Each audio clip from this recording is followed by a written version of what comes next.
Maine Mendoza may bago na namang ini-endorso at bakit binabash ang contestant ng It's Showtime. Yan at iba pa ang pag-uusapan natin ngayong araw po ng Sabado, September 21. Pero bago yan mga kaparokya, ay humihiling ako na pakisubscribe ang aking YouTube channel, pakiclick ang bell icon para una kayong manotify sa mga bagong video na ilalabas ko. At pakidamay nyo na din na i-follow ang aking Facebook page na Mega TV at ang aking TikTok account na Kaparokya TV. Maraming salamat! So yun nga mga parokya, bago natin pag-usapan ang ating main topic sa araw na ito ay ibibigay ko po muna sa inyo ang views online ng dalawang pre-primetime show or late afternoon show sa bansa, ang Family Feud at Will to Win. So sa oras na 5:52 PM para sa kanilang Facebook Live, ang Family Feud ay may 3,800 viewers at ang Will to Win naman ay may 3,100 viewers. So kung titingnan natin mga kaparokya ay hundreds lamang ang iniangat ng Family Feud sa katapat na programa. Mapunta po tayo para po sa kanilang main YouTube channel. Sa oras na 5:53 PM, ang Family Feud hosted by Ding Dong Dantes, sila po ay may 13,000 viewers. Ang Will to Win naman ni Willie Revillame ay may 8,800 viewers. So bali, ang total ng programa ng GMA ay 16,800 at ang Will to Win naman ng TV5 ay may 11,900. So mga parokya, not bad sa views na nakuha ng Will to Win sapagkat more than 10,000 views ang nakuha nito kahapon. Though, hindi kasing taas ng Family Feud, ay masasabi pa din natin na marami pa din nanunood sa programa ni Willie Revillame at ng TV5. Samantala, dating kasama ng legendary trio na Tito Vic and Joey sa bandang VST and Company na si Luri Ilustre ay nag-post kasama ang Unkabogaboly star Vice Ganda. Sa mga hindi nakakaalam, si Luri Ilustre ay dating kasama ng TVJ sa bandang VST and Company kung saan ito ang tumatayo nilang arranger.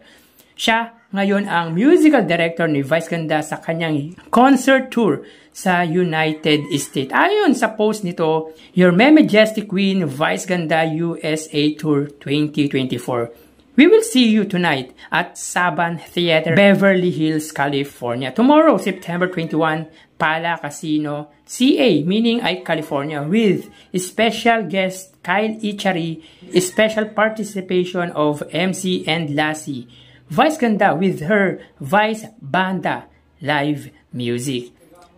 So yun, patunay lang na magpasa hanggang ngayon ay active pa din sa music industry ang dating arranger ng VST and Company. At kasama pa nga nito ang main host ng It's Showtime na si Vice Ganda. Makikita din sa larawan ang banda na siyang tutugtog sa concert ng Unkabogaboly. Samantala, anong dahilan bakit binash ng netizen ang contestant ng throwbacks ng It's Showtime? So let's find out mga kaparokya. So dito tila ikinukwento ng contestant ang mga experiences nito kung saan ayon sa kanya ay naging representative daw di umano ito ng bansa sa research conference kung saan nagpunta pa siya sa Korea para magmasteral. So meaning to say mga kaparokya, maraming alam ito kasi researcher ito sa madaling salita. Subalit, nang tanungin siya ng female host ng It's Showtime na si Ami Perez kung sino ang kauna-unahang presidente sa Pilipinas, ang sagot nito ay si Gloria Macapagal Arroyo.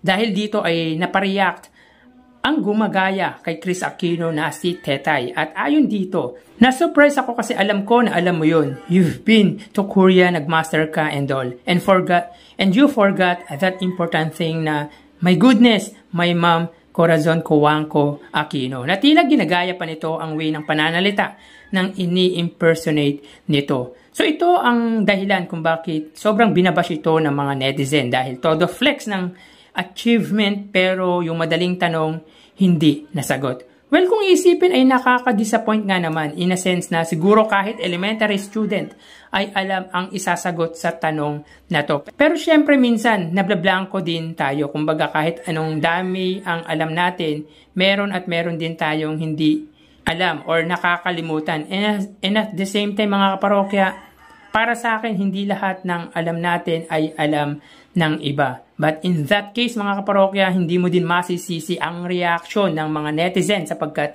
madali ang tanong. Yet, nagmasteral pa ito sa ibang bansa kung kaya talagang bash ang aabutin nito sa mga netizen. Well, ganun talaga kapag tinamaan ka ng kaba kahit alam mo, mablablanko ka. But, tama naman.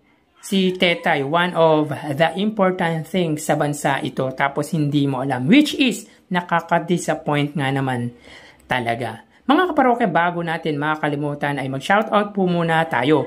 So binabati ko lahat ng supporters, followers at solid viewers ng It's Showtime. Ganun din po ng Eat Bulaga. Special mention kina Graciano Uclarit, Heidi Gutierrez, Derek Pilapil, Froilan Esguera, Kudru on Letter, Fernando Publico, Ninja Jack Monster, Ashley Gray, Victoria na solid showtimer, Ellie De La Cruz at marami pang iba. Maraming salamat po at sobrang na-appreciate ko po kayo mga kaparokya.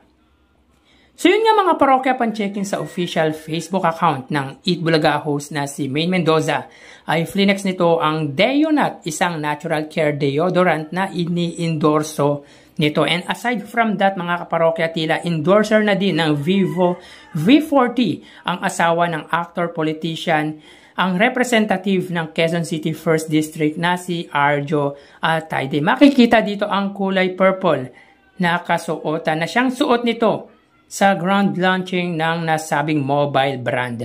Napakasimple lang talaga ng kagandahan ng komedyana at talagang in demand ito sa mga kumpanya to endorse their product. Dahil bukod sa charm at personality nito ay malaking tulong din talaga ang exposure nito sa longest running noontime show sa bansa, ang Eat Bulaga. Kaya for sure, marami pang darating na endorsement dito. So kayo mga parokya, anong masasabi ninyo sa nabash na contestant ng It's Showtime? At anong masasabi nyo sa kagandahan ni Maine Mendoza? Please comment down below. So hanggang dito na lang mga parokya.